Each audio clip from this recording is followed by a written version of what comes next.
The one for me.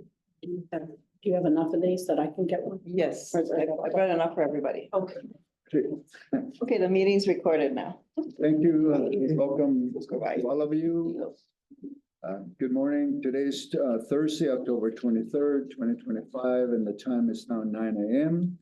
I'd like to call to order the Alameda County Lead Poisoning Prevention Program Joint Powers Authority.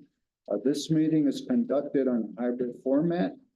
Members of the public are welcome to join us at Alameda County Training Center at 125 12th Street, Oakland, or they can join us using the telephone and video conference link provided in the agenda for today's meeting.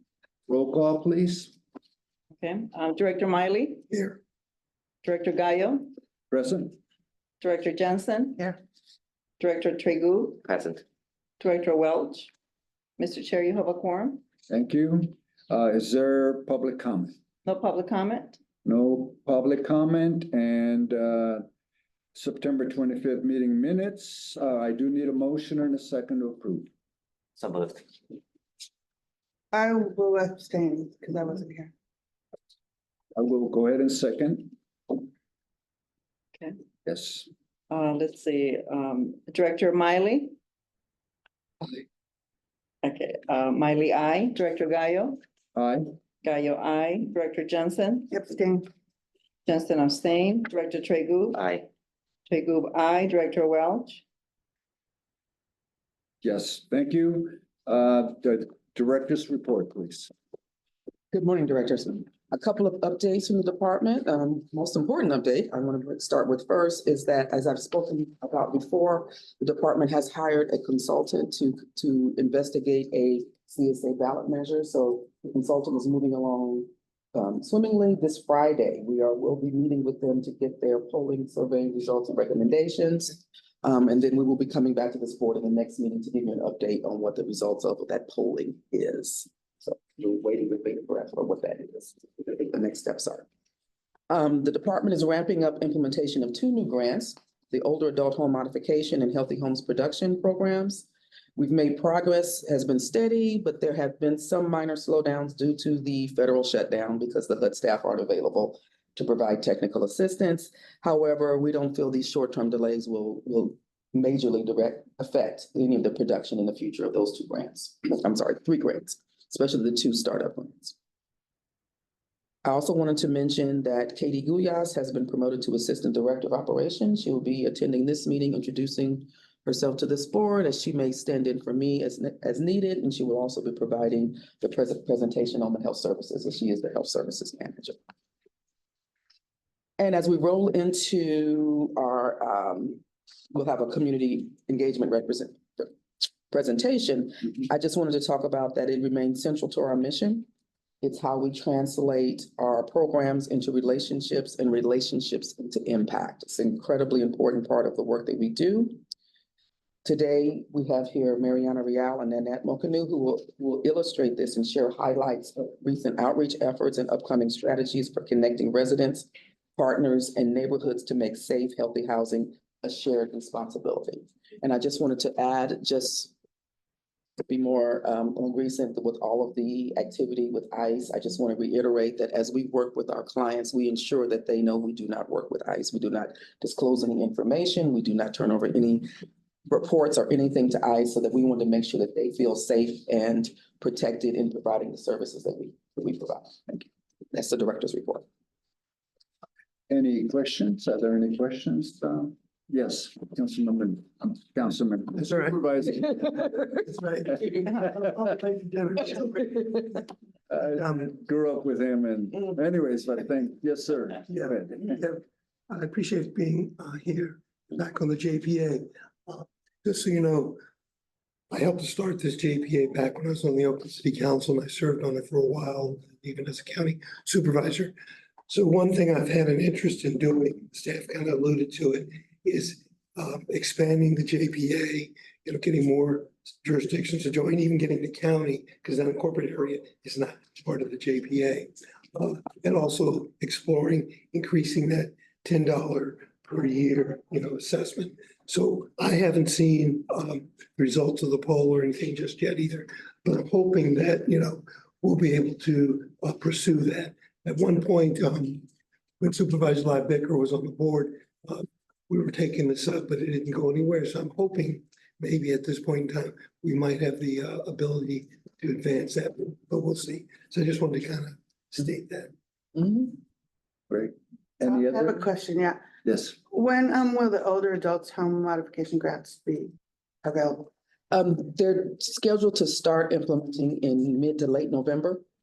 And they'll be countywide, yes. Okay, Yes, it's countywide. thanks. So if you have any interest, then reach out to our team and we can point you in the right direction to get that. Any other questions or comments?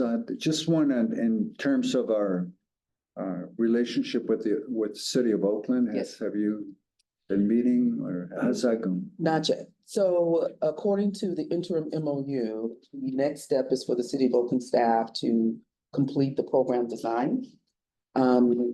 We have met with them several times to get input into, our work and how that might intersect with some of the program design work in Oakland. But we have not yet heard where they are in that process. So we're keeping an eye on it because it's due in the fall of 2025. Yes. Well, we're in the fall, right? So we'll keep tabs, and just keep asking and reaching out for that, because that's the next step. We need the program design in order to have the conversations and the negotiation.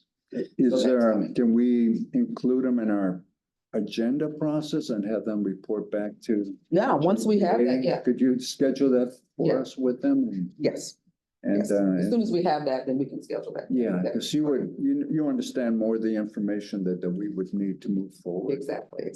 Okay, 'Cause so Lee, we can make a note of that. I know we keep having changes in the city of Oakland Yeah, anyways. so- yes, but there is progress moving forward, Okay, I believe. thank you.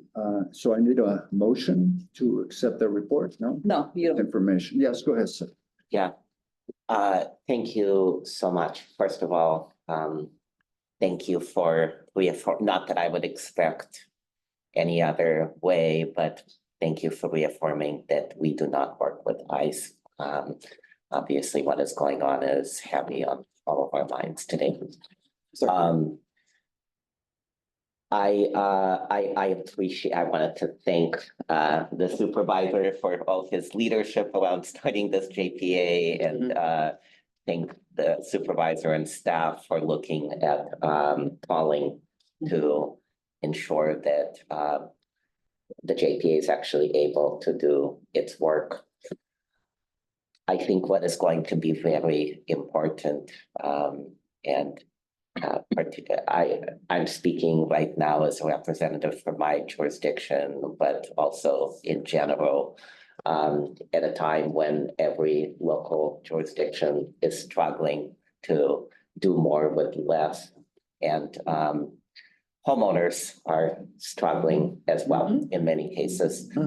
It'd be very important to highlight what we're currently getting and what we will be getting, what we will be giving to the community. Yes, Then yes, we yes. can make the argument that they're getting at least what they're paying. Yes, very, very important. Thank you so much for that. Thank you.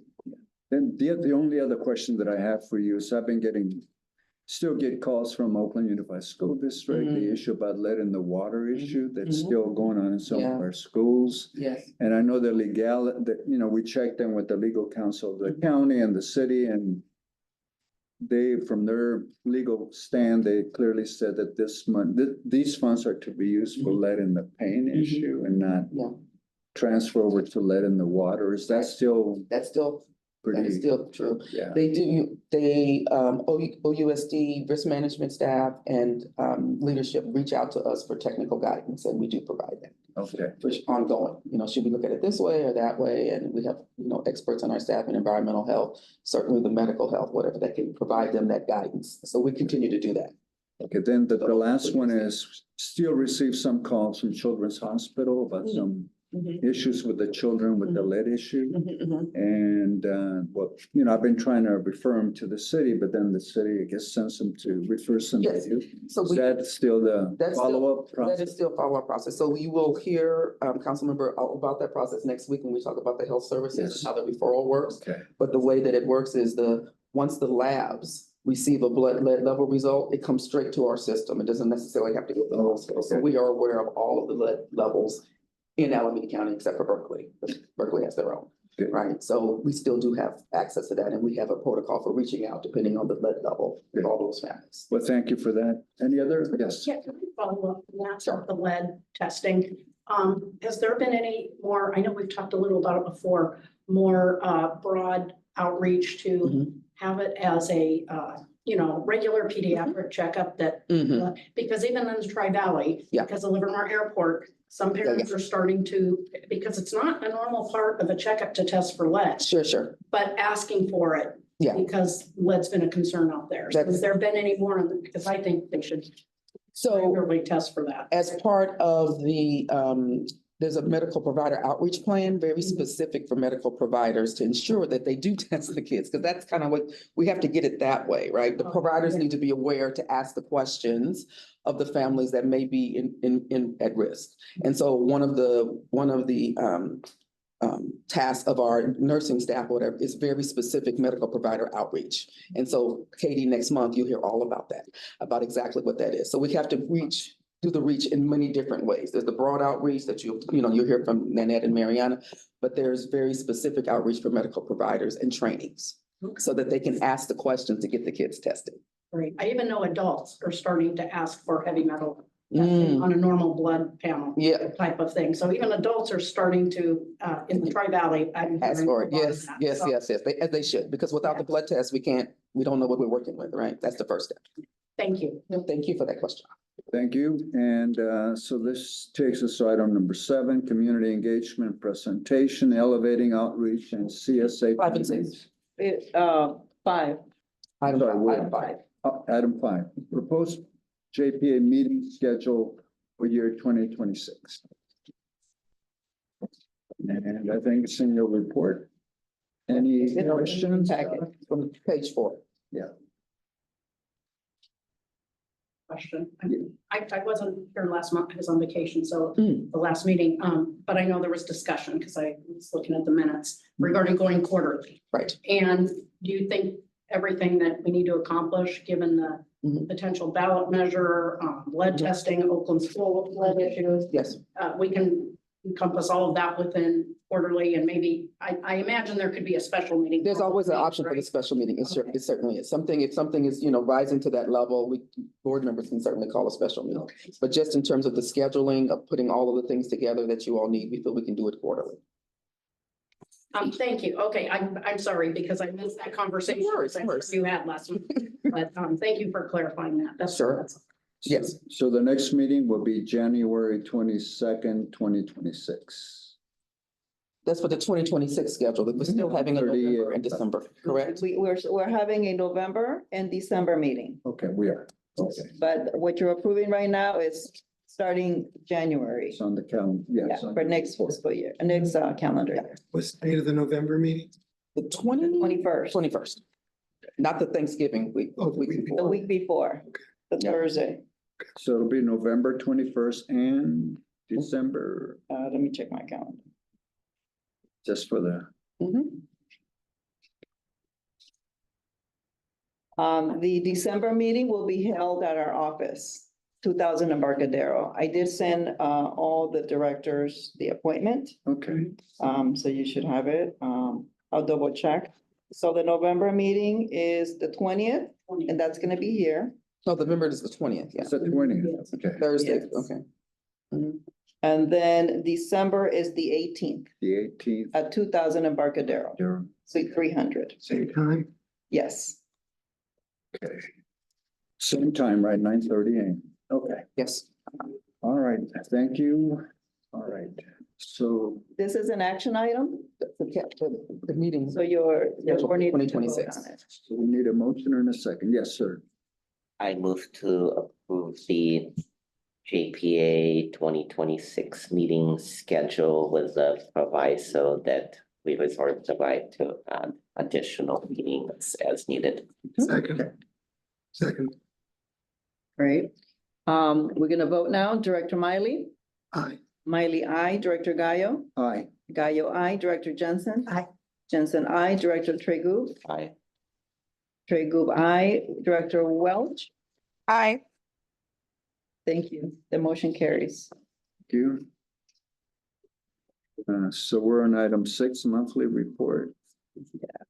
Let's see. I do not have any highlights for the monthly report. Okay, item number 7, community engagement presentation, elevating outreach and CSA communities. Fantastic. So we have, guys, introduce yourself. I've already mentioned Mariana and Nanette too. Yes, we will. Is there a way to put the presentation up? Yes, you ready now? Yes, we Okay. can go ahead and do that. So first we'll start with introduction. So thank you. Good morning, everyone. My name is Mariana Real and I'm the head of our program development and community engagement section with the Healthy Homes Department, which focuses on policy and communications, fund development, and partnership development. So it's where our community engagement and education strategies are kind of nestled. I'm Nanette McConu. I'm the coordinator for all of the outreach activities for our department. I've been doing it since January, so I'm relatively new, but we've hit the ground running. Relatively new, but amazing. And so we are excited today to really highlight our ever-evolving community engagement and education strategies. We're really going to focus on the mission of E&E, especially if it's relatively new to anyone in this group, provide some outreach updates and some data, and really focus at the end of our conversation in inviting you as a board to partner with us on some upcoming priorities. Next slide, but one thing that we're going to try to do in our presentation today is to sprinkle different examples of the media and the educational tools in this presentation that are designed by our E&E team. We're really excited to highlight their work as a team. The next slide is really an example. I'll keep talking though. The next slide is just an example of some e-media that was developed by our E&E team and typically used in some of our very broad-based community outreach, billboard campaigns, commercials on local stations. And so one thing we really want you to do, and why we're starting out with this clip, is we want to make sure that we are grounded in the lived experience of the residents, the communities that we serve. And as you think about the information that we passed today and even the content on this video, hopefully if it can get up, we're really going to focus on engaging you and asking you how you engage your residents around housing related risks. Get some technical help to talk. If not, I can skip it. Mhm. But one of our asks is really thinking about how you all engage your residents around housing related risks and how you're imparting that information to your respective jurisdictions. And then really thinking about how we can strengthen our partnership to making sure that we are executing that message effectively, especially to the most unserved, underserved, and inappropriately served communities. The video is not here, so. Keep going. We'll just keep going. So, our next slide is really, I guess, it's really just the objectives for today's presentation. Over the course of our short meeting today, we really want to make sure that we're guided by 3 key objectives that's in your handout. The first of these objectives is being able to identify how our department's outreach strategies support residents in your CSA jurisdiction. Oh, you don't have a minute? Yeah. I apologize. Do you mind going ahead and give one to Valerie? Okay, everyone has one now, right? Okay, perfect. Thank you. Yes, thank you. So while we wait for Lee, we're just gonna move on to slide 3 for those who are joining us electronically too, which is goals and objectives. So at the end of today's presentation, we want you to be able to identify at least one way our department's outreach strategies support residents in your jurisdiction, because we understand and honor how unique each of your respective cities or territories are. And so being able to identify one way we engage them and why. The second, evaluating which tools, be it partnership campaigns, workshops, PSAs, you name it, resonate with diverse communities. So you can just engage, identify one way, and one reason why. And then the third is just committing to supporting targeted outreach in your jurisdiction. We will explain why we have specific messaging for your cities, and then how we focus on the most high-risk areas, be it census tracts or zip codes, and some of the interventions that we design. And so these objectives shape everything that we discussed today. And hopefully we can lead in with an example, if not. Mhm. Mhm. Sure. Are there any questions about just the basic layout of today's flow or conversation? Any questions? Comments? Oh. There we go. So, yeah, From some pause after you click. Go ahead and go up here. I love learning, tech learning on the fly. I tell you, So That should be. can you hear it? hopefully the volume works. Oh, yeah. I have a question. Mhm. Has this been a part of the program since its inception? Yeah. Community outreach and engagement, public education is a cornerstone of what the CSA does. It's Right. been like the thing. Is It it was founded. expanding, or is there any changes in? With the addition of, I have to say, with the addition of Mariana and certainly Nanette, it has expanded, it's gotten deeper and more purposeful. So yes, Sure. it has evolved over time. We've gone past, flyers at the library. More intentional. Very much. Intentional, and we really want to focus on that slide because we want to talk about how we're being more data driven, and we hope that information gets back to this group, right? You might have some very reasonable questions around why we might shift from door to door traditional like micro level tabling activities, but it's because we're thinking about awareness versus recruitment. We're thinking about the reach. We're thinking about different ways that we can effectively track our outreach methodology, be it impressions or dwelling time. And we want to make sure more than anything, not only are we promoting CSA as a program and our interventions and services, but we just want to make sure that people who need services get into our programs. And so sometimes our outreach methods, while great, don't necessarily result in a high yield, right? Or a high conversion rate in terms of people who hear it, that then make its way to our door. And that's what matters most to us. So we will focus on that. Just gonna get through just the flowery like laying of the land, so you feel comfortable. I think unfortunately, I don't know if the volume is going to work. And so what we'll do, just to be respectful of time, if you're okay with that, we'll just kind of move through. Yeah. And we will make sure that you at least get a copy of this so you Of the can video. actually watch it. So move past the video and just go to the next. Yeah, it's a Fine. beautiful video and it was narrated by a previous Yeah. assistant deputy director, Dell. They'll make it. Make you narrate it. Yes. It's great. You did a It's by, with our PSA campaigns, when we do digital outreach for like on YouTube, Netflix, we do target our Mhm. residents based off zip codes Yeah. and make sure we're getting into your cities as well as the unincorporated communities. And so that's one way that we do that. That's something that you might see if you're in those zip codes, but we'll move forward. These are our objectives, Next our slide. goals, and we'll move to the next slide. And I'm going to hand it off to Nanette, who will talk more, who leads our day-to-day outreach activities and our strategy, and can talk more about the program.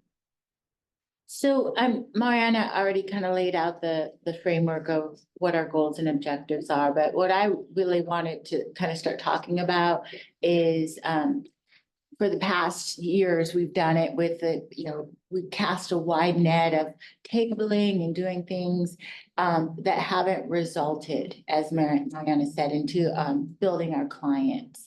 And one thing that I wanted to just kind of highlight is that we live in sort of a tension in our department of awareness versus recruitment. And we accept that because we really want people to know that we're here and that the county has these services.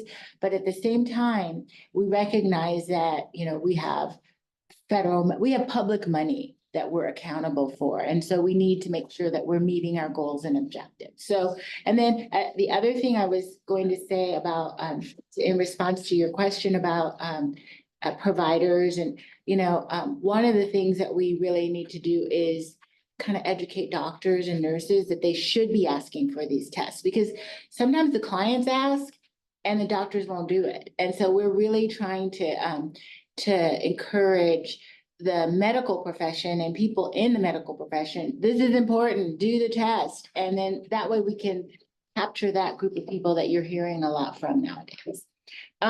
So as we say that, education and engagement, it links the people to the programs. I always say numbers, numbers, numbers. And I want like the E&E team to be thinking about that because we're promised to deliver a certain number to our funders and to our community. And we need to keep those numbers on the forefront of our brains. And so we partner with local organizations, schools, and primary care providers to provide education and information on the latest strategies for healthy homes. We do events, tabling, and in-language campaigns, and we ensure that the vulnerable populations know about and can access healthy housing.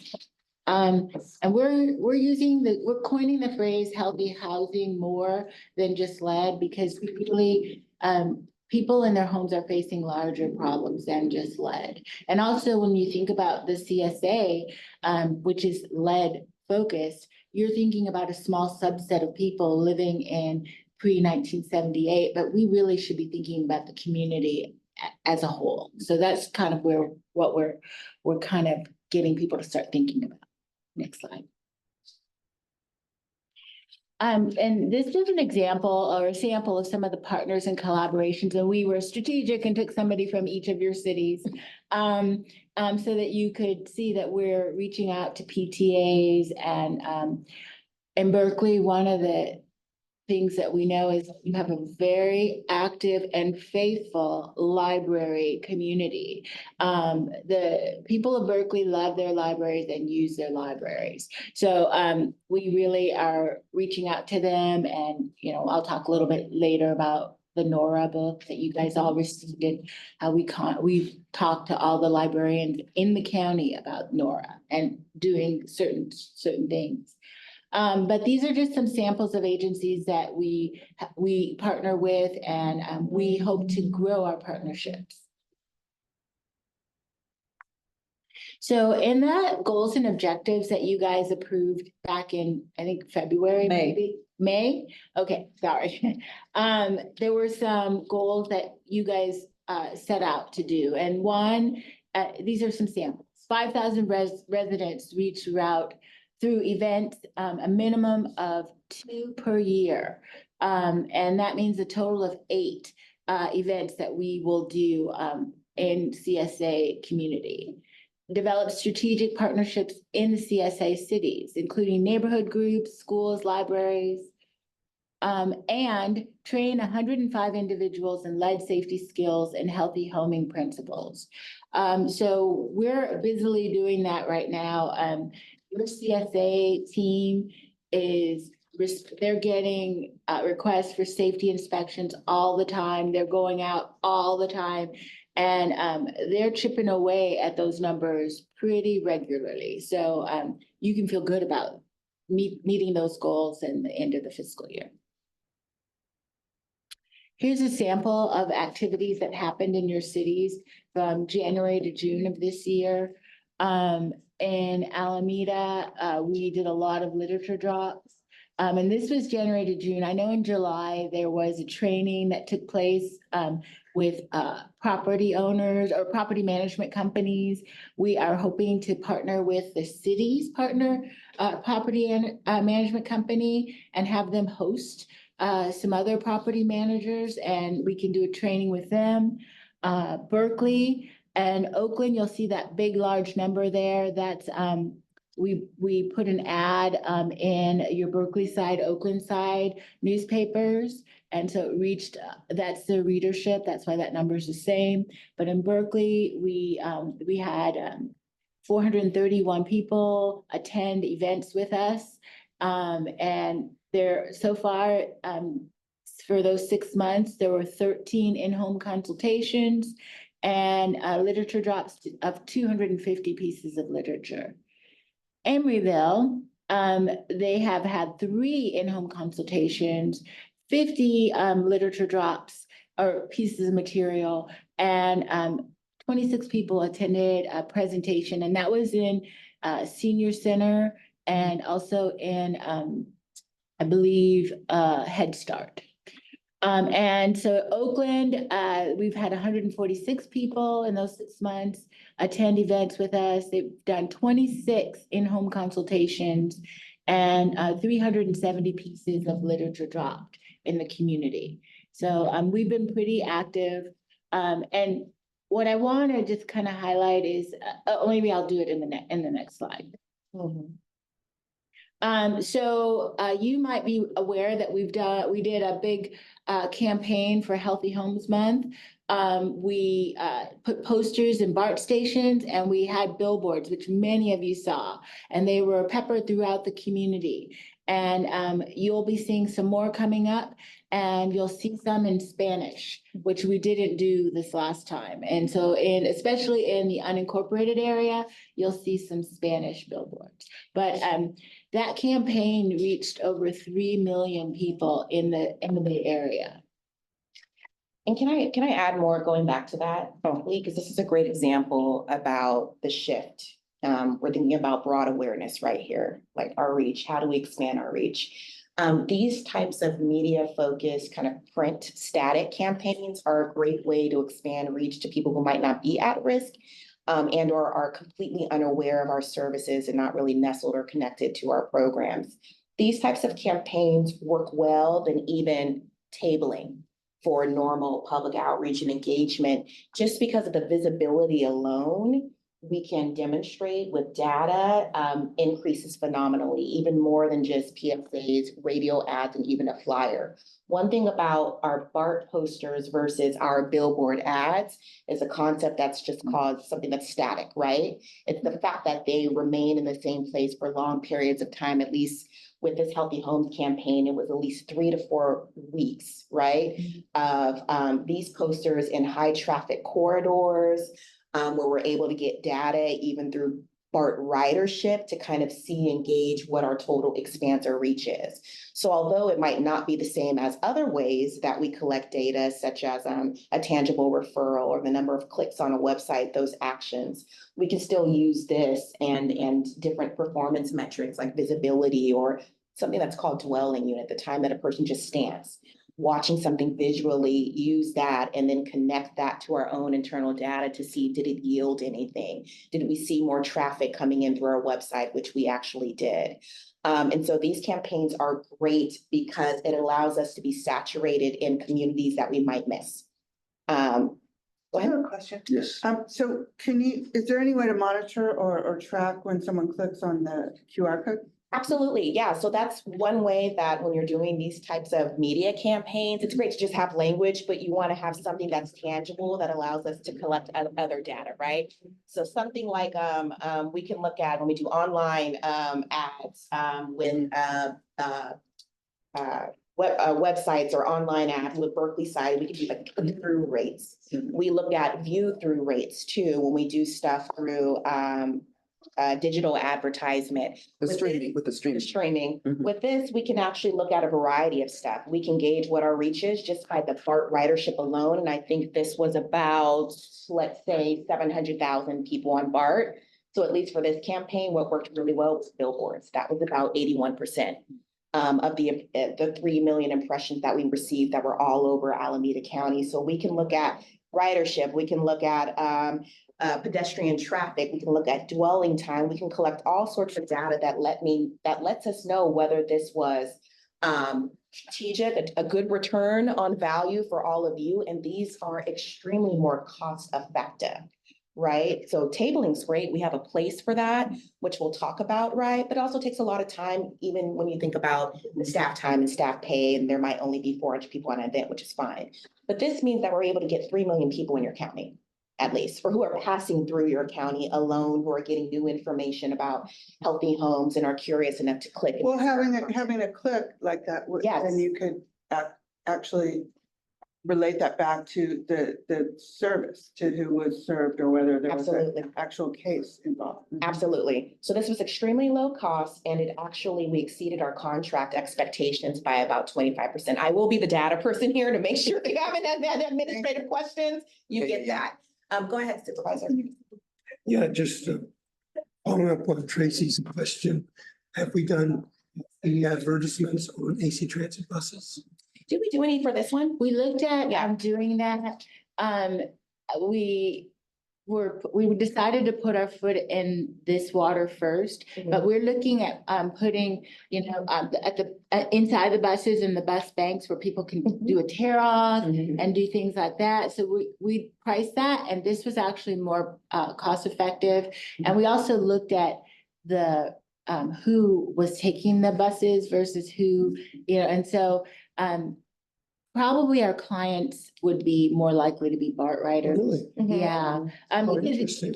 they're homeowners and things like that. And so, this is just a first foray into this, but I want to do buses. I want to do bus shelters. I want to do side of buses, back of buses, things like that.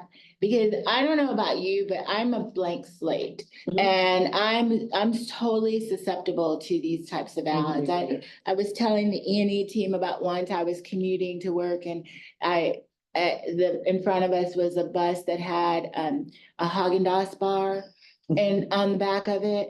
And so I went to work and worked my whole day and got home and walked into the market on the corner and bought a Haagen-Dazs bar. And so the whole day that sat with me. And so I think that happens to people all the time.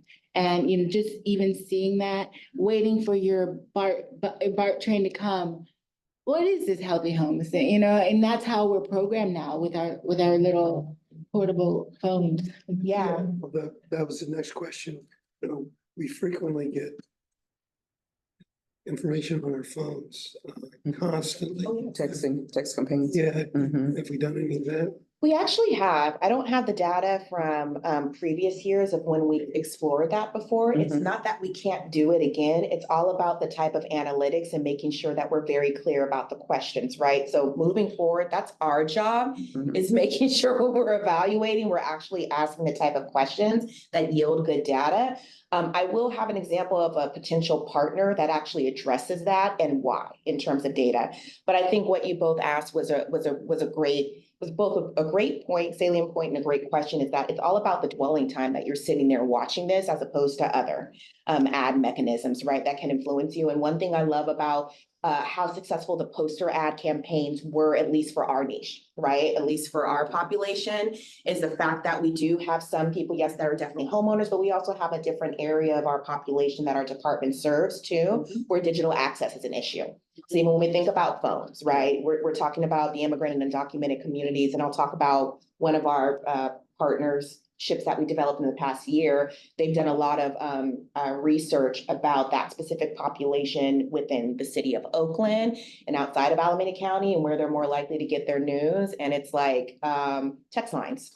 Not necessarily the website, not necessarily phone text services primary beyond what the rest of us like to do. And so it is recognizing all of your cities are different geographically. And then your populations are so broad and rich too, that we have to be able to segment exactly who are we tracking, right? Yeah. When we're looking at participation from your cities and then breaking that down by who are we missing and then comparing that to research data in terms of who is at risk. We want to make sure we're being respectful and that we are also being scientifically focused and led to, because what we're doing is a public health intervention. So this is just an example of why for our broad level public awareness campaigns, definitely twice a year for Healthy Homes Month, Lead Poisoning Prevention Awareness Month, we focus more on this as well as other micro level efforts. Next slide. Did you have anything else to add on? No. That was great. Okay, so.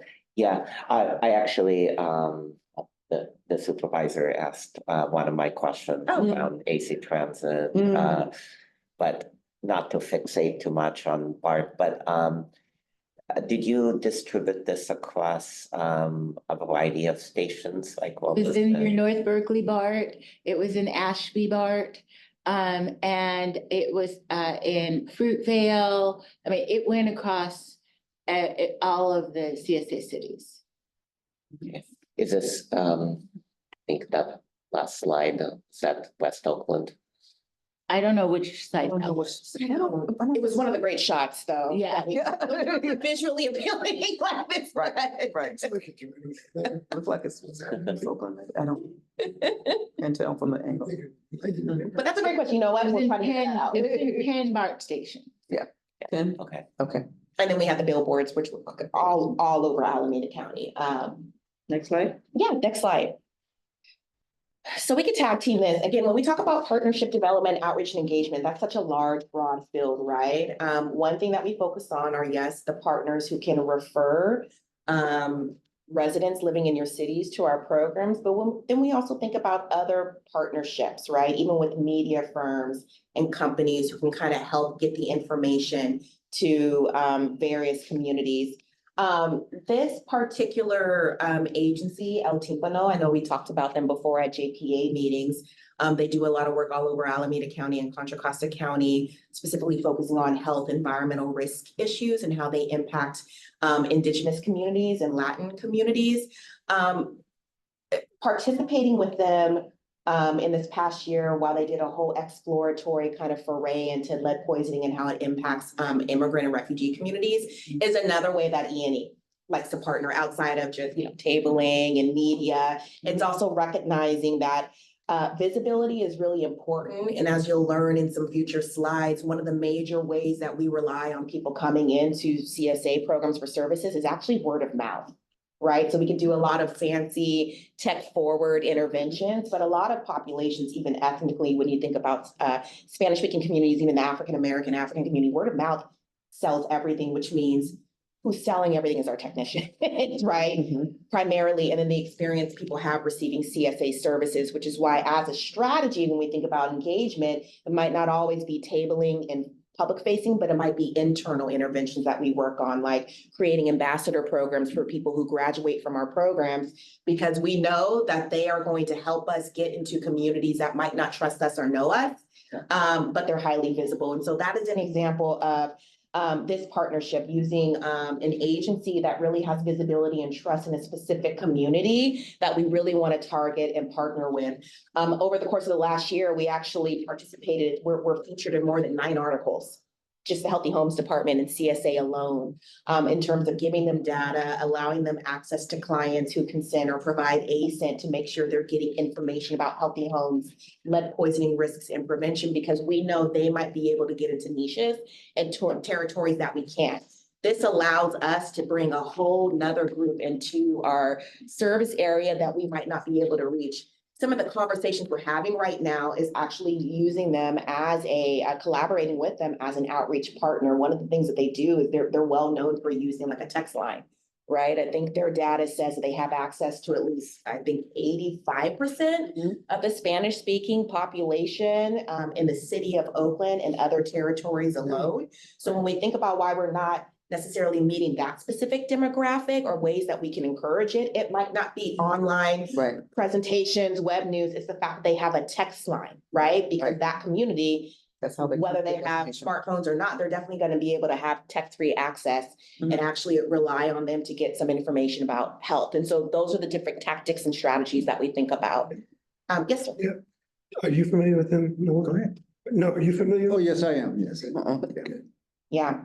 So again, low cost visibility, but also partnerships and making sure that we are participating in the storytelling that's going on to reach various communities. This is an example of one of the series we were featured in, CSA, Healthy Homes Department. And then also, I don't know if we can hear it, but we participate in PSAs, both multilingual campaigns. This was from Univision. Earlier this year, it's in Spanish and English. I wish we can hear it. It actually features one of our E&E team members who's done radio ads and interviews online. And so we wanted you to hear it in both Spanish and English. If not, we can send you. Yeah, we'll share with you the presentation later. So they can You're click able on to it, click on it and hear it. Okay. Okay, Very good. perfect. Okay. So again, other ways. Duracom side. So, next slide. Another case study is with the East Bay Regional Housing Association. And you'll probably think to yourself, landlords, what? And we are partnering with the East Bay Rental Housing Association. This next year in 2026, they're going to start something called the EBRA Academy. And we subscribe to a sponsorship membership, which allows us to help them create a curriculum, which will be a part of that EBRA Academy. And we are going to have people earn a healthy home certificate. And so right now we're developing what we are going to put in that curriculum. And I think it'll have information about lead, it'll have information about mold, it'll have information about, what are some things you can do to keep your home safe. And so it's really going to be empowering property owners and landlords and making them understand and the risks in their houses and how to make it better. And also at the same time, acquainting them with our programs. You might own some property that has problems, but you also might be eligible for some resources. So what we say is more than problems. We're resources for families, seniors, and homeowners, so that we can just have another mechanism for getting information about our programs out to the community. So we could tag team on this, but performance metrics, this is what I love at the end of the day. Okay, what are the results of what we're doing that we can communicate to you and the population? I will preface this by saying everybody in this room does relationship-based work. All of you representing your constituents, and then we in our department sit at the cross-section of housing and environmental health and public health. We have people who are doing the intimate work of being in people's homes, especially on our clinical case management side, people who are actually working with lead poisoned kids for 3+ years, right? Which means we have a team that wears their heart on their sleeves. And as we're doing this type of emotional based work, it's recognizing our impact and what we're seeing in the homes, but then also making sure that we don't always let that drive decisions based off of emotions. We need to be able to pair that with data. And that's something that Nanette walks through with the E&E team all the time, is that we have great ideas, great emotions around we need to do this outreach thing or not, but we also have to look back and say, but are we also seeing that in the data in terms of what our community is providing to us, right? Doesn't mean it's not a great idea, but we also have to make sure that we are being responsible too with the public. And so performance metrics, again, is something that we always have to talk about and make sure we're talking about, the science of outreach and why this method might work better, and then what is our purpose and goal. And so in terms of what our strategies do, and we have an entire strategy workbook that we work with each of the program managers. They all have unique strategies, right? Unique population areas, especially with CSA. We want to make sure we're tailoring our activities towards CSA's needs. And so the way that we're able to track how well we're doing, right? How much we're doing, and is anyone better off, right? We know the county uses RVA methodology. Is we can track things like total people reached. That's very easy. We can do that at any event attendance, be it tabling, be it community presentations. We have other ways to document that with certifications. We can also calculate reach too in our public awareness campaigns. I've talked more around click rates, view through screenings. We can tell when people shut it off when they're watching our commercials on streaming services, or when we have commercials on cinema ads. We can track the number of people who visit our websites, right? Where they're clicking. We have heat maps, how many referrals are actually coming in. And then at the program level, they have ways to track retention, right? So of those coming in, something that we call is a terminology that we use in outreach and marketing is conversion rates. That's great. If we have 1,000 people coming in, right? But if only one person converts, meaning they're available or accessible to our CSA services, was that strategy really the best in terms of time and money when we talk to the public or talk to you? Doesn't mean it isn't great, but at the end of the day, was that Was that the best way to get to the people who need the services? So both converting to actual like enrollments in CSA and then retention, right? Once we call them, can we get them on the phone to get out into their home? We want to make sure that all of this is working well. All of that is a part of outreach and engagement. I talked about website analytics. We have a social media platform, YouTube, online, content interactions, unique visitors, response rates, delivery rates with newsletters. And then of course, other things like federal and state audits and being able to come to you and look at our JPA report and be able to give you numbers. We have more than this in terms of how we are tracking different ways that we're doing outreach, engagement, and retention in our department. And each of those phases look completely different in terms of how we are interacting with the public, right? And that's just the science of what we're doing. Is there anything you'd like to add to that?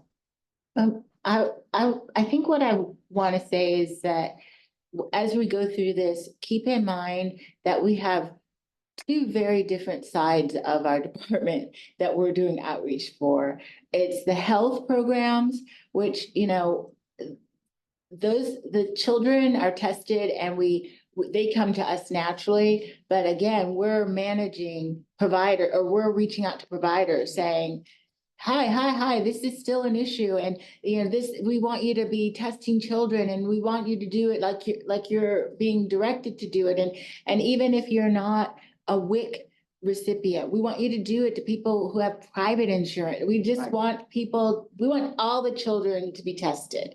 And so that's one of the messages. But then we have all of these housing programs that we want people to participate in. So our messages are very different and our clients are often different. So as Mariana talks to you about this stuff, we're like throwing the pasta on the wall to see what's going to stick and who's going to respond to what.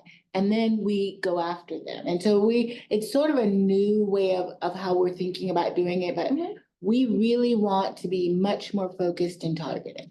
Yeah, and I'll add on going back to what you asked earlier around provider testing, right?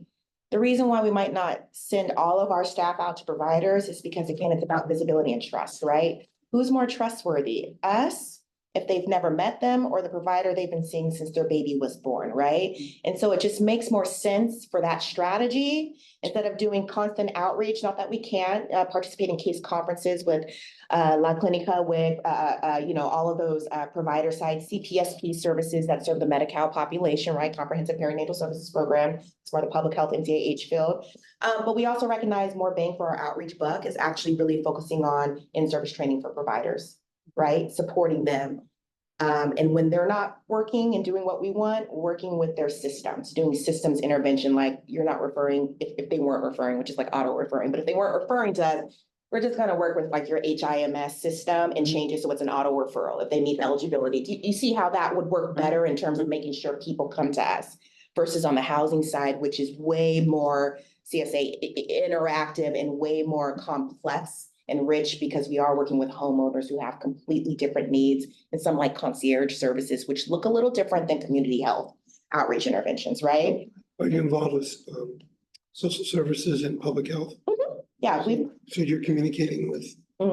We've had both formalized and informal referral systems with them, especially on the health side. Remember, what makes us unique in the CDA agency as a whole for Healthy Homes Department is the fact we're the only ones really straddling three of the different worlds, right? Environmental health and the public health world plus housing, right? So having a whole health side with a clinician, a registered nurse, she's already a part of the public health nursing system and intake system too. So that allows us to build a gap in that's what makes our program so rich. My background is in Contra Costa County. We didn't have something like CSA. We used to send people here to get the trainings because of the history here. It's very unique how this department was established and very beautiful, and it's been in Hallmark, right? And so I want to say we actually see that with some of our recent website upticks. We've surpassed 33,000 monthly visitors, right? And so one thing we look at is that's great. Where are they going? Right. And so what we do see and what we can gauge and report out to you is, are we hitting our education goals? Yes, because we're actually seeing a lot of them downloading materials. So we can track what their interests are. A lot of it is mold. So it is more broad, healthy housing, environmental mold, remediation information for your constituents, right? We can also see that we have a lot of visitors from outside of our county and a lot from out of state, which actually matches federal funding drawdowns right now, and the fact that agencies are getting money and they don't have the history that we have, right? So we have this very strong, rich history, tradition, and experience that we want to make sure the public is aware of that others don't, right? All right, so the next is an example too of another educational intervention. My daughter loves this book, by the way. I think she thinks that looks like, that's her. Okay, that's her. She's Nora, that's so cute. And so we can talk so much more about this. We'd rather come back once we have more of our new interventions established. But in terms of the multiple strategies we have going on right now, Nanette already talked about what we're going to do with this and how we're going to grow this as a countywide educational tool, starting with our CSA services. Not just rolling this out in the libraries, but having talks with local foundations. I won't name them. It's a Berkeley Public Book Project. Love that company because they work with Dolly Parton's Imagination Library, who has partnerships with Head Start centers all over the county in your various cities. And that's how a lot of our parents actually sign up to get free books in terms of literacy.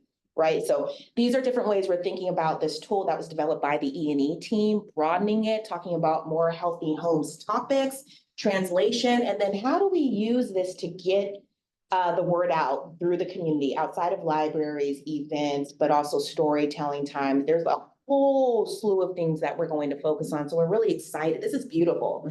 And not something that I've seen outside of our county in various states. And the readability alone for literacy is incredible. So again, these are the different tools that we use, and we start first with providers and with our programs.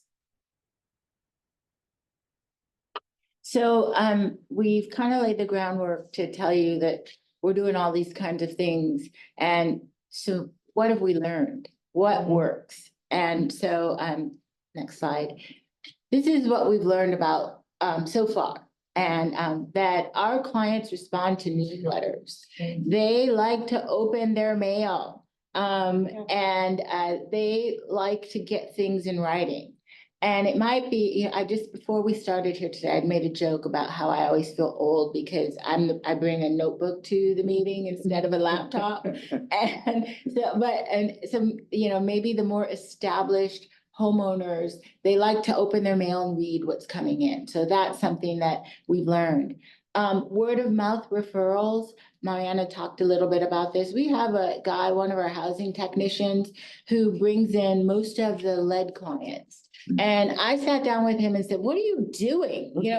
Tell me, what is it? And he said, I just treat the clients really well and they tell their friends. And so, this guy came and he did this project in these many days. It was good, no problems for me. I got it done. And so another client comes from those types of referrals. So word of mouth is super important. And also word of mouth works, as Mariana said earlier, culturally, that there are cultures that sit at the table for dinner time and, every week and they talk about things and that helps get our word out. And so we are targeting those people.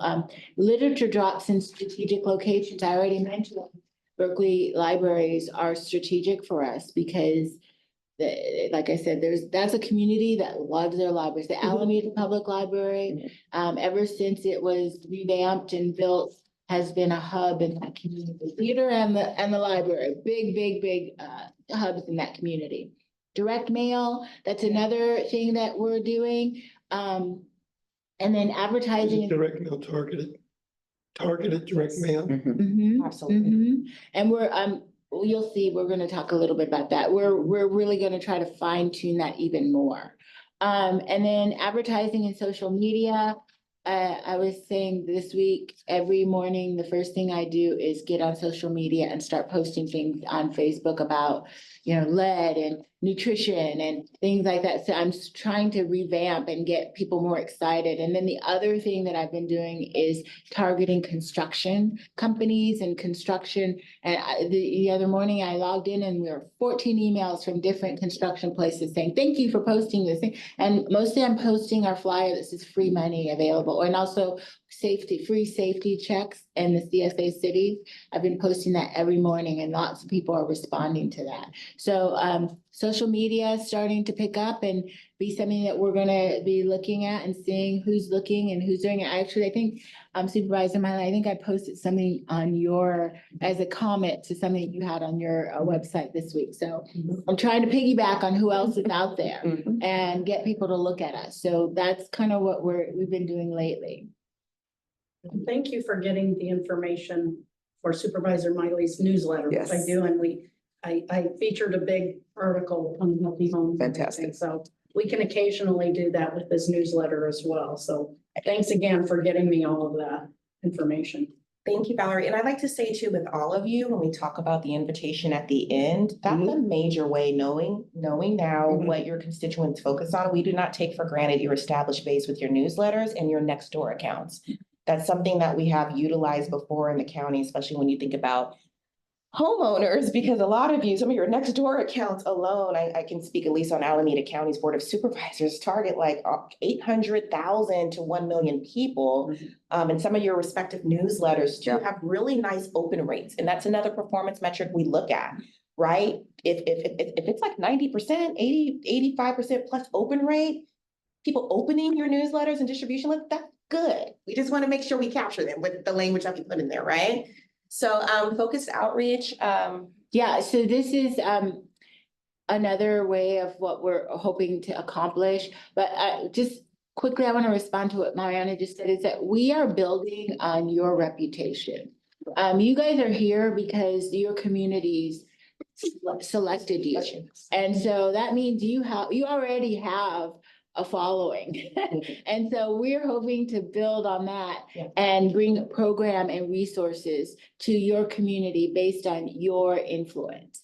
Our focus outreach, direct outreach through mailers, newsletters, we put that little value pack envelope there because that is something that we're hoping to, a place we're hoping to partner with, because that little service they can do a mailer based on zip code. They know who's opening their mail. It's incredible the information you get, like mostly women open it. They have like a 98% open rate. And then they also know that women make the most decisions about home repairs. And it's incredible the information you get. And so if we put a little coupon in there about our programs and doing a free safety inspection, we're hoping that that'll grab a lot of people. What we're sort of kind of, self-conflicted with is that we don't want 1 million people responding because we don't have the capacity for that. So we're talking a lot to the value pack people about what do we do? Because they also have their minimum requirement. And so we just don't want that. We don't want to shoot ourselves in the foot by casting too wide of a net and then having too many fish. So we're working on that. The digital media, that's what we talked about, the ads, the billboards, PSAs.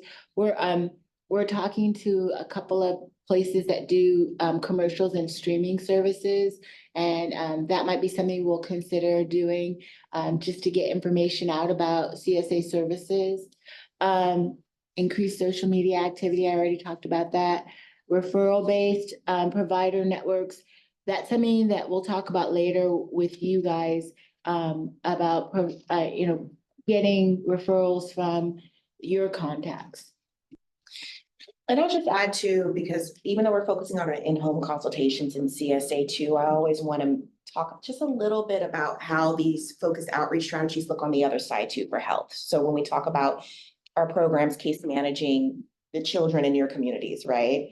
Who are lead poison, what would it look like, for example, if we did direct outreach for that side, knowing they're automatically referred? It would be more of a prevention, right? So it still works the same way. It would be something like partnering with vital statistics in either the county or your city's Berkeley, right? Vital registry, and then making sure they have information about healthy housing services that get sent out and all the birth certificates that are mailed out, right? So if the county has 9,000 or 10,000 births or whatever, that means every parent gets something, because that's a crucial time in the developmental sphere when we know parents are really focused in caring. They got a newborn at home. So these strategies still work too on both sides, both housing and health, in terms of direct mail and the best way to get people in such an intimate way where we know you're gonna open it and you're gonna read it, right? So that's just another example. And in addition, we could put on the health side something that just the practices of how often you should get your child tested. You should get your child tested and how often you should get them tested. So we could include that information in there as well. But to that point, when you mentioned that the three areas of outreach, the housing and clinicians, and then the direct to consumer, it seems like the clinical at this point in time can also be addressing not just the child, but the housing. When you're sharing that information with providers I'm thinking, of Alameda Health System, of course, as providers who are serving the newborns and their parents. Yeah. But not only get your child tested, but make sure that your home is not, it's lead free. Exactly. So you're looking at the individual, right? Some of those clinical factors, the testing, I wouldn't say that's too late at all, but we'd love to talk about some of the environmental impacts too, right? In terms of chronic respiratory issues, asthma prevention, things like that, because we know it's really powerful for parents to be able to advocate, right? And then we have this whole other side, which is partnership outreach, but we're not there when they're having a conversation.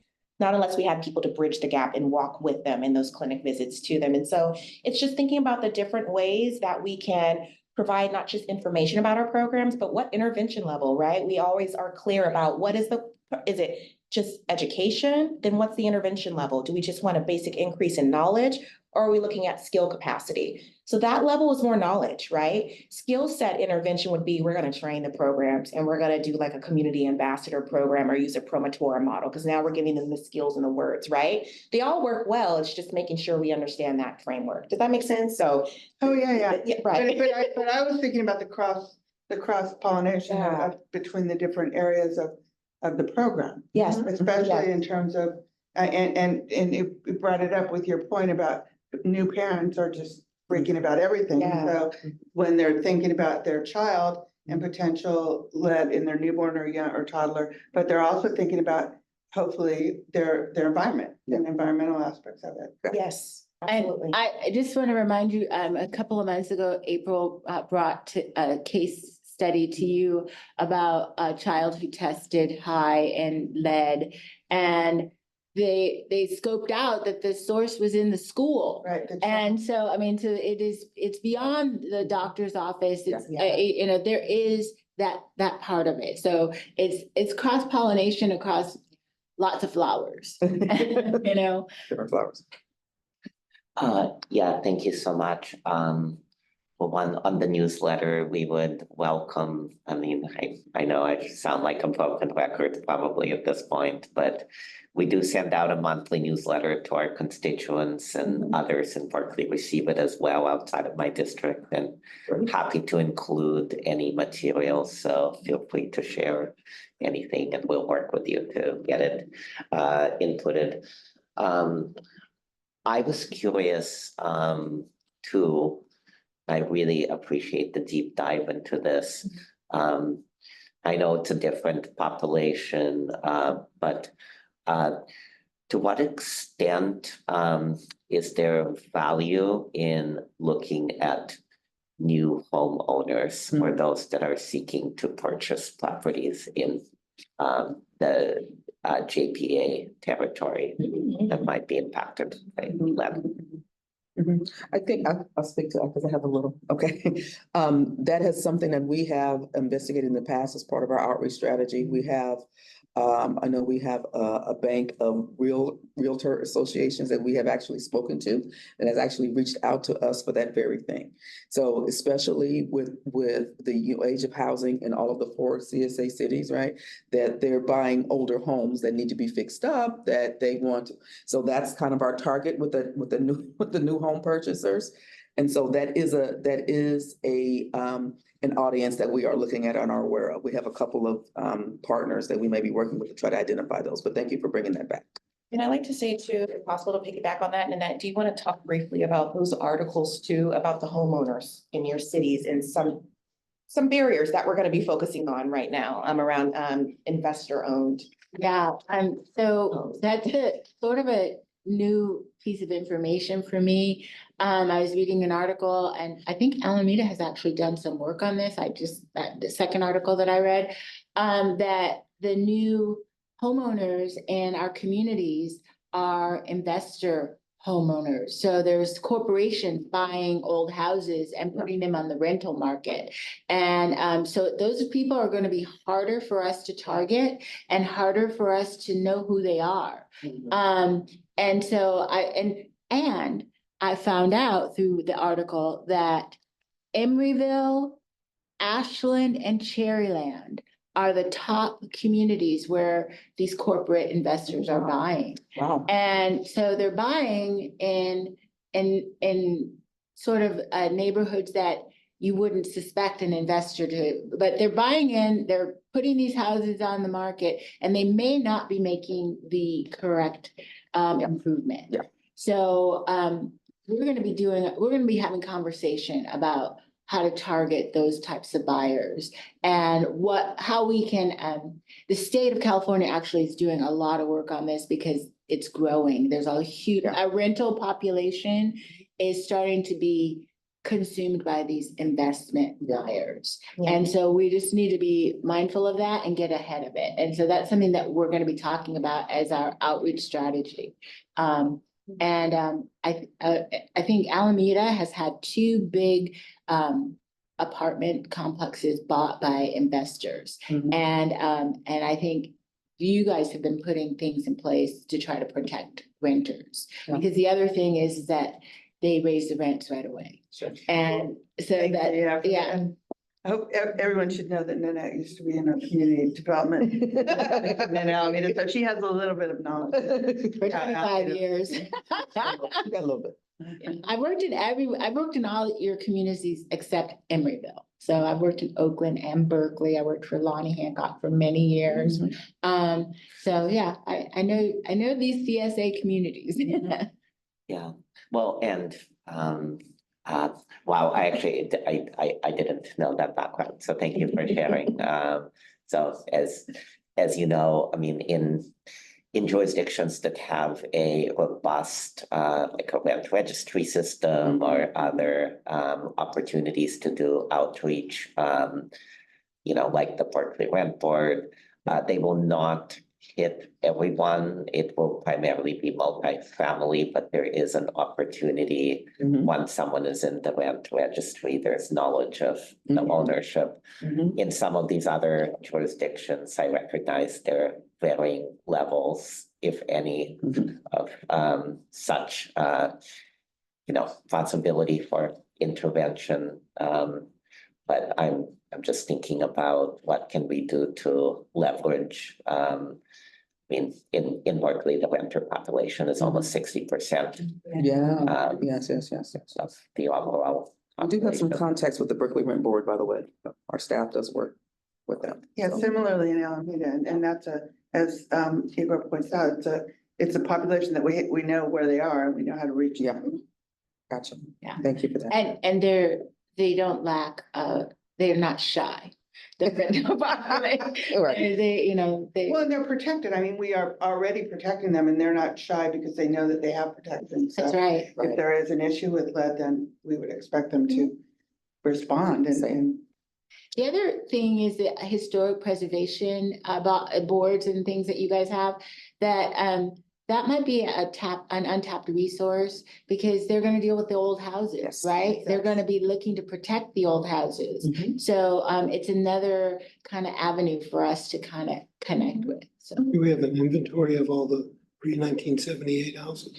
they all get the CSA invoices. Yes, we have a list. Yes, we have. How big is it? We have a list. It's 199,000 parcels.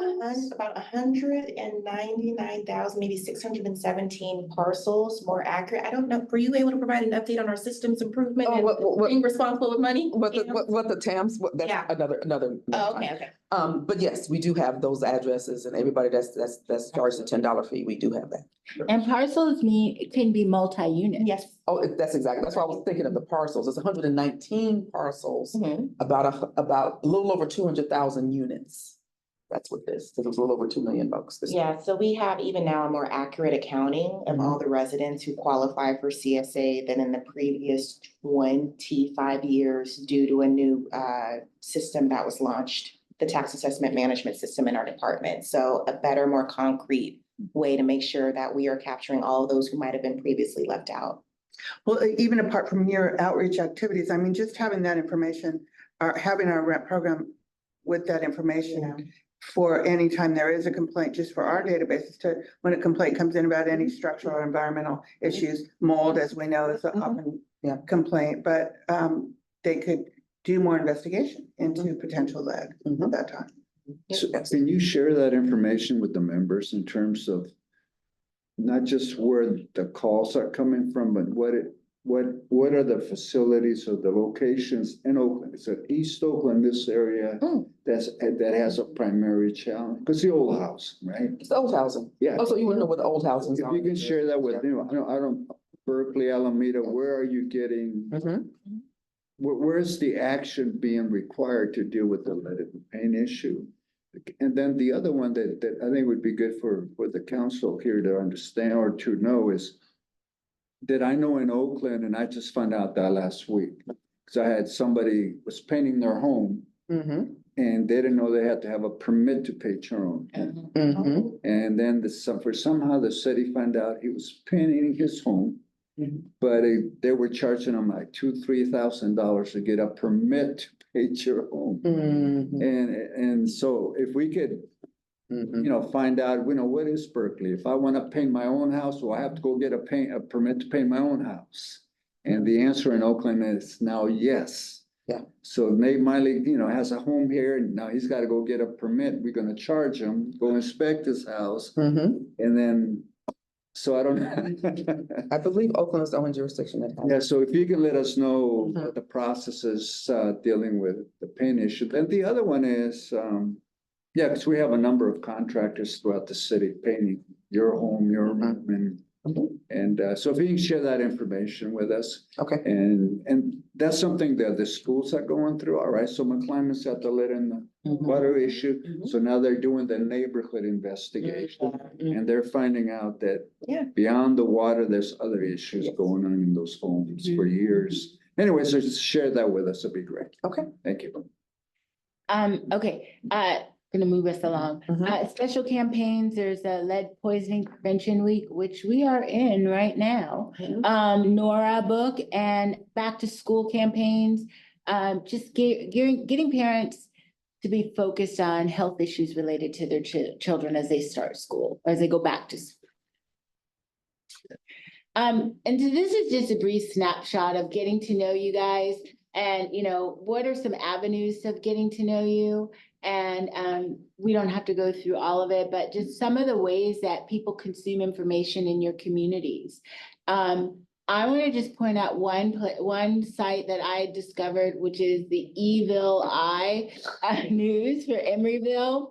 And that's actually where I got the information about the corporate owners and about Emeryville and, who's coming into Emeryville. And so I think that one was pretty interesting. And then also just looking at, Alameda Patch. I remember that. And I was so sad that Lauren Doe stopped doing her blog because bloggers are very active in Alameda. And Berkeley, like I said, the libraries are, it's an information hub for that community. And then I put a cafe network because lots of people in Berkeley go to cafes and sit for hours. And there are flyers there, there's conversations that take place there. And that is another mechanism. And we've got to figure out how to tap into that grouping of people. And then in Oakland, Oakland has well-organized neighborhood groups. And it's either neighborhood watch, it's I feel like the people on my street are doing something every week. Like they're closing the street, they're having a party, there's ice cream. So they're very organized. And so those are other ways of tapping in and getting people to understand that there are services out there that are available to your community. And so we just need to hit the ground with that. Did you consider the Oakland Post and El Mundo? The Oakland, Post? I did, I saw the Oakland Post and I saw it after I had created the slide. Yeah, so, yeah, definitely, yeah, definitely. Good. This is not an exhaustive list. We should say that. Yeah, and have you looked into distributing information at National Night Out? National Night Out, yes, definitely. That should go on to our campaign. We have done that in Yeah. years past, yes. Yeah, That's on our radar. yeah, go ahead. Well, always happy to, in Berkeley, work Mhm. with you all to distribute Fantastic. information, and Love we it. can partner with different offices. Happy to take on downtown. Okay. All right, I'm gonna send you like an ad a month for your newsletter. Mhm. You can decide if you want to put it in there or not, but you'll get something for at least once a month, Wonderful. okay? Okay. And that can be for everybody. I can send you something. The other outreach I thought of is in Oakland, there's Channel 10, and in Alameda, there's Comcast Channel 15. or, Close- You know, Mhm. yeah, I don't know, Berkeley probably has, Local access channels. as well. Yeah. Yeah. Okay. Yeah. like where you broadcast. They have the council roller, or- yeah. Oh, yeah. Yeah. Yeah. Yeah. Understood. So do you want to do this one? Call to action. Mhm. And we said we would conclude with an invitation to always strengthen our partnership. It's on us to make sure you're aware of our outreach methodology, but also why we're moving in certain areas each year and how we're letting your community data kind of drive us, right? Mhm. So our call to action, how you can help, we already talked about you serving as an ambassador for lead and healthy homes issues in your city. You are an influencer. Maybe we should give you a badge, like you literally are an influencer, and influencing matters in terms of trust. Reserving a space in your newsletter and any constituent communications. We are glad to provide content to whoever your media advisory reps are, anyone in your office, to make sure it is formatted in a way that meets your jurisdiction's needs. And identifying new partners who can assist us in promoting programs, because these 5 territories are so vast, right? Unincorporated all the way to Oakland. So anything that we don't know, it's helpful if you share with us so that we can take on the mantle of strengthening that partnership and then promoting these programs within your jurisdictions and at your own advisory meetings, council meetings. That cross-fertilization is important. And then distributing literature at community events, even if we can't be there because our staff are at other locations, we are always happy to support and train other people who attend events so that they're able to kind of cross-market for us. So those are just some ways that we thought of. And if you have any, the floor is open. We'd love to hear what you believe. Good, thank you. Will do. Can I just say one thing, Councilmember Jensen? I want to get into AMPS mailings either, because we've done this, I did it before and when I worked for Alameda, making sure that we reach all their That's perfect, customers. yeah. Right, and so if you could help me Of figure out course. and get my foot in the door, we could do that.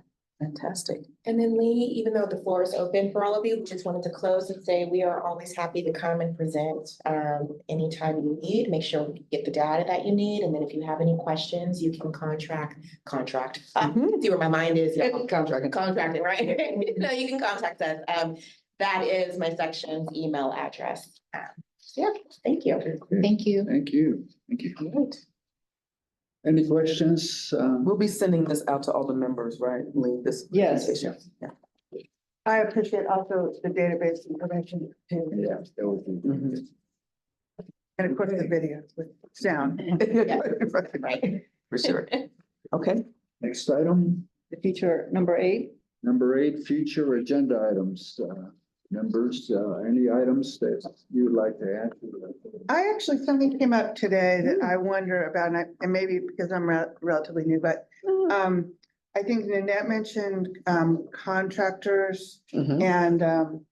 and a question came up about paint. So I just am interested to know what cities have regarding either remodeling, what is there remediation or is there even testing of units when remodeling, painting, Mhm. or those types of things? What kind of permits or requirements Right. for that work? Uh-huh. Because we are Yeah. expanding residential, which is great across the county, and that means also that we're doing a lot in Alameda, a lot of ADUs and Mhm. grandma units, things Yeah, like yeah. that, which Right. are inside, often inside.